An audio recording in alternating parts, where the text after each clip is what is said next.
And here's how to add meta description in WordPress website, post or pages.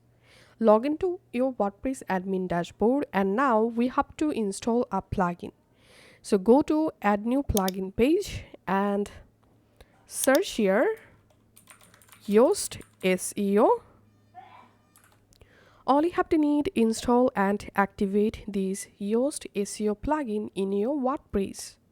Now go to page or post where you want to add meta description and edit the post or page.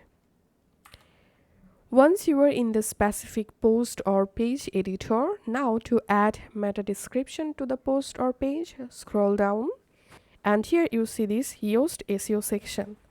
Here if you want to add focus key phrase, you can add it here, and here we can see the preview of this specific post.